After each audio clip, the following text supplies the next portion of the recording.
For those of you unfamiliar, we are examining what is called the millennial reign of Christ, the MUDFLOOD, Tartarian Empire, and ancient buildings that seem to be building a monumental case that our history is not true. There seems to be a cataclysm that has gone unreported, that was worldwide, that created catastrophes that buried buildings in anywhere from 12 to 40 feet of mud.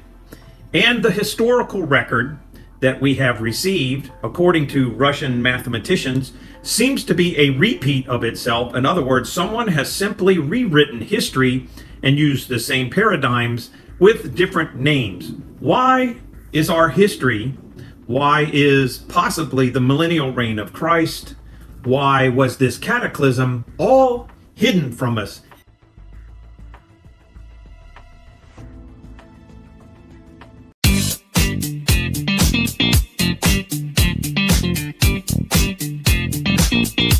I'm sorry. I didn't know how this machine worked. We're looking at the millennial reign of Christ. We know for you who are just coming here, beginners in this, looking into it, we look at Scripture, and our job is to believe, if it is completely plausible to do this, to believe the Scriptures and what Jesus actually said.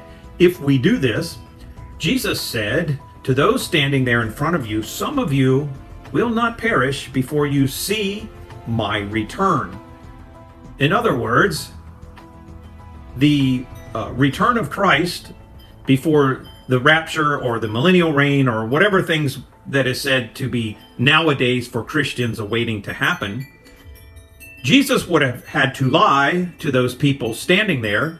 The scripture would have had to have been written completely wrong or misinterpreted. Because we know the scriptures were not misinterpreted as far as what it actually said or meant, then in order to believe that the world, that Jesus is still being awaited to return, there has to be a tremendous amount of theological and mental gymnastics that take place in order for us to believe that Jesus did not keep his word.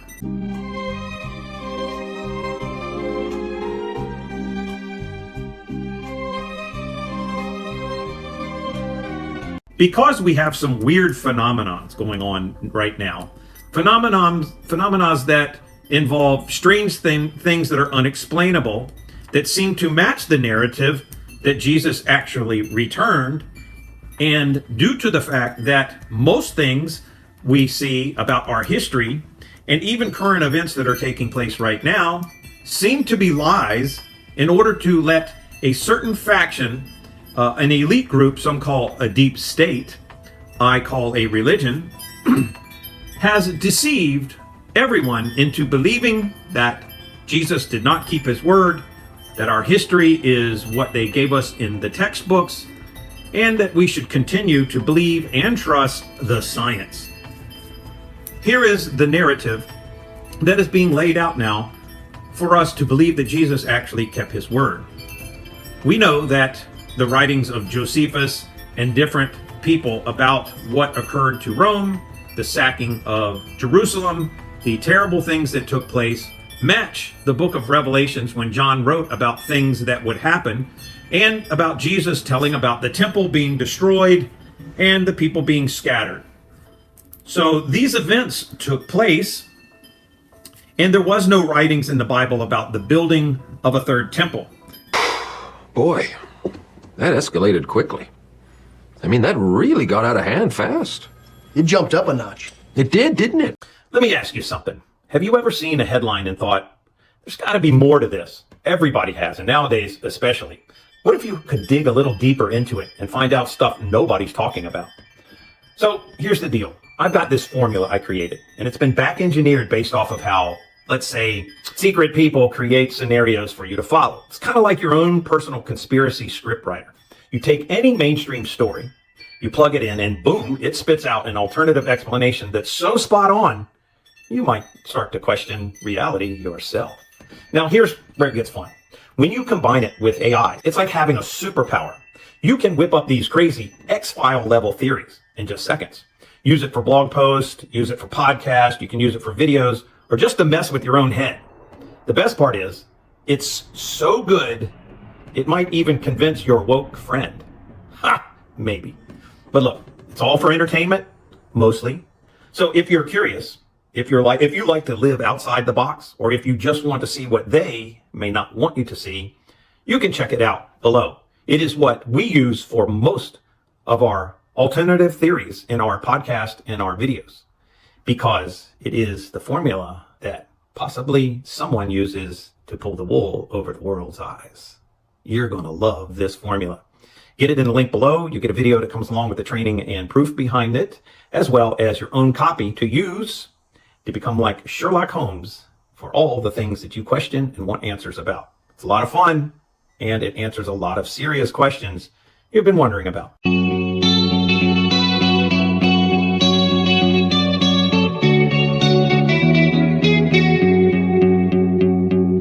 The mentionings of the rebuilding of a temple were before the second temple was built. So then the second temple got built. Jesus appears on the scene. Judea has a great deal of the population that follows him, and a large portion, especially the religious leaders who ultimately reject him, causing their demise, allowing for God to remove his hand of protection, and the nation to be utterly destroyed and scattered to the wind, ending the covenants of the Old Testament, because essentially the inhabitants of Judea divorced themselves from God. I just tell the truth, and telling the truth is crazy in a world full of lies. From that point on, and to this day remain in divorce. So here we are, moving along the line. Jesus says, "In my Father's house there are many mansions," or "in my Father's kingdom there are many mansions." So supposedly when Jesus comes back and reigns during the millennial reign, which we now believe was sometime after 70 AD, these miraculous castles, these gigantic mansions which seem to arise, defying the infrastructure of what we were told existed at the time. We were told about that time or era in the Dark Ages, there were primitive things like ox carts, and they moved stones by chiseling them with primitive types of chisels, and they were just beginning the works to making advanced swords and things like that, but nothing to the level of being able to move millions of perfectly cut stones to build castles of magnificence that we can't recreate today. If you say the truth and nothing else, you'll have an immense adventure as a consequence. You won't know what's going to happen to you, and you have to let go of your clinging to the outcome. You have to let go. But the truth will reveal the world the way it's intended to be revealed, and the consequence for you will be that you'll have the adventure of your life. And the other part of that ethos is this, and it makes perfect sense to me. I can't see how it can be any other way, which is that whatever makes itself manifest as a consequence of the truth is the best possible reality that could be manifest, even if you can't see it. On the sides of mountains, it defies your common sense to investigate this, especially when you look at things like St. Petersburg in Russia, where the buildings and architecture are so magnificent that you cannot explain how they might have been built, even with modern machinery and tools. The polished marbles, the archways, the grand entranceways, the stones, the bells, all of these things defy what we have been taught about history. So these buildings arise during a certain particular time, which it seems some supernatural beings or people with some advanced technology built these structures. This is the most logical conclusion given the history they told us. So they either lied to us about what technology actually existed at that time, or they lied to us about a millennial kingdom and Jesus and the saints or angels building these advanced structures of which he said, in my Father's kingdom there are many mansions. It is starting to look like those magnificent buildings, not the primitive castles, but these advanced buildings that are almost wonders of the world. Buildings of such we find all over the world that seem to match the same type of architecture. In Japan, you would find Roman looking buildings like you would see in Rome and in Greece and in places like Washington, D.C. in the United States. Why in Japan would there be buildings that look the same as Washington, D.C. or Rome if the Japanese and their style built them like that? Why do you see the same things in ancient China in old photographs that look the same as this architecture like you see in Rome?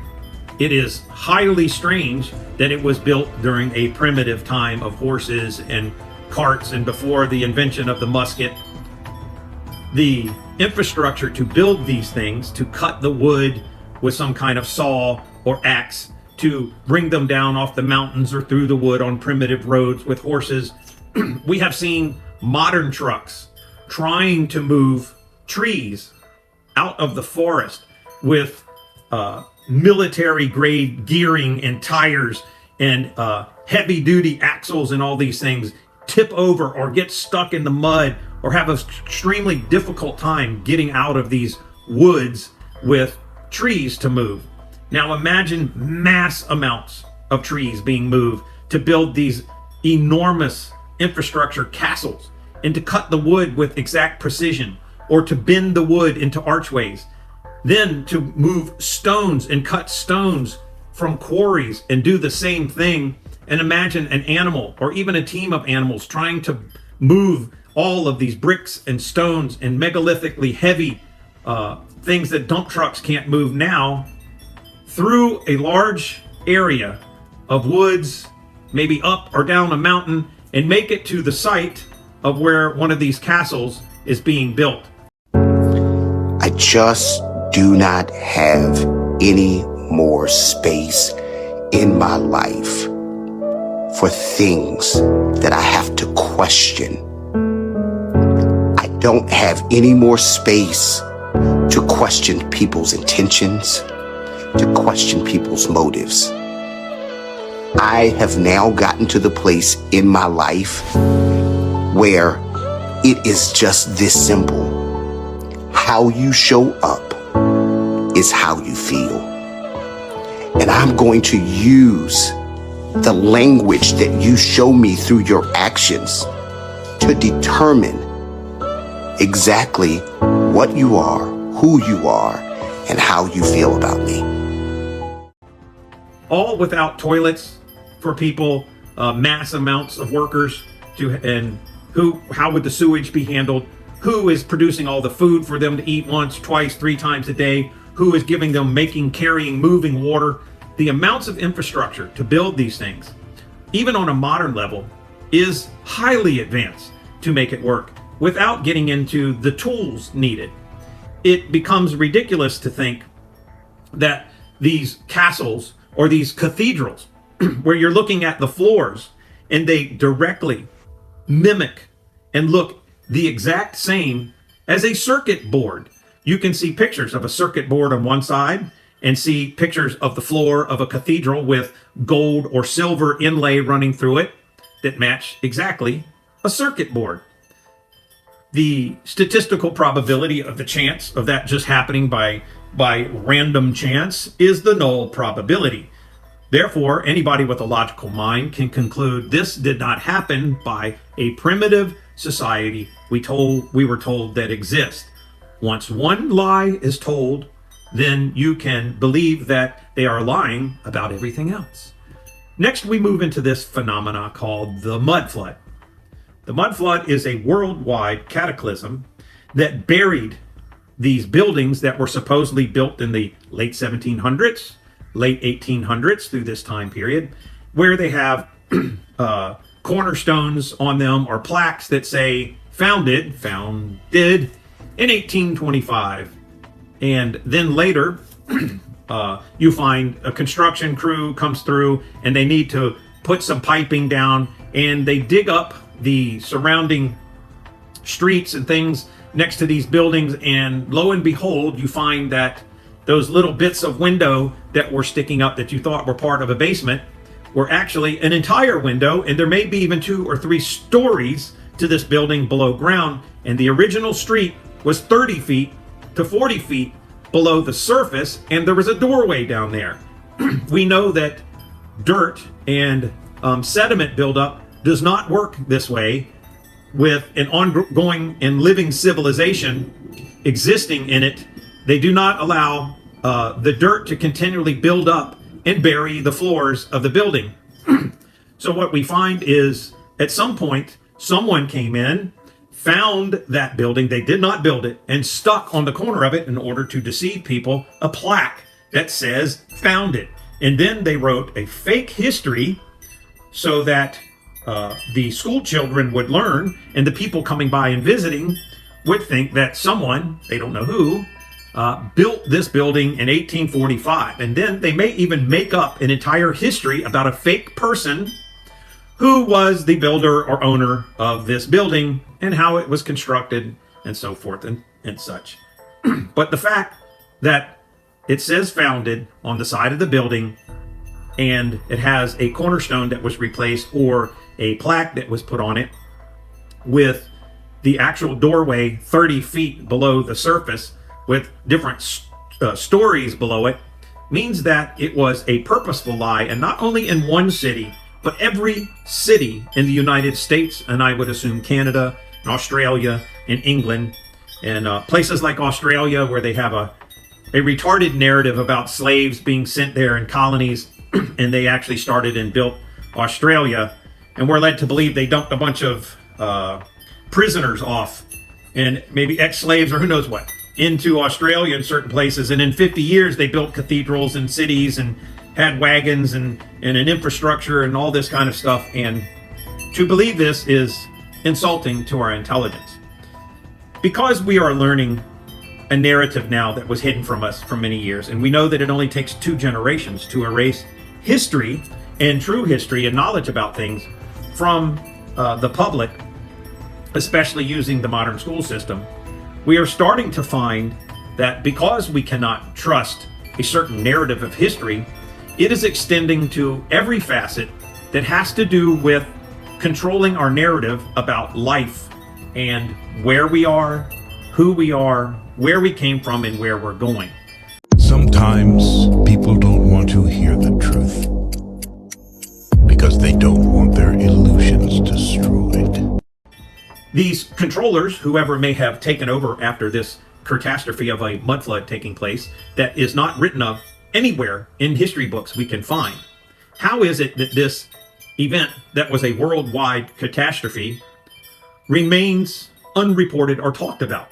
The one catastrophe that would explain so many things has been erased, and because of this, hidden, which means we have a conspiracy to hide an important factual event. So moving on from here, now we are in a place where we are beginning to question everything about history and the events and timelines. Because of this, we know also the calendar that we follow has been altered. The days that used to be within a calendar, let's say we had 28-day months, has been altered. So now that we have days that a Tuesday may actually be a Friday in the old calendar system.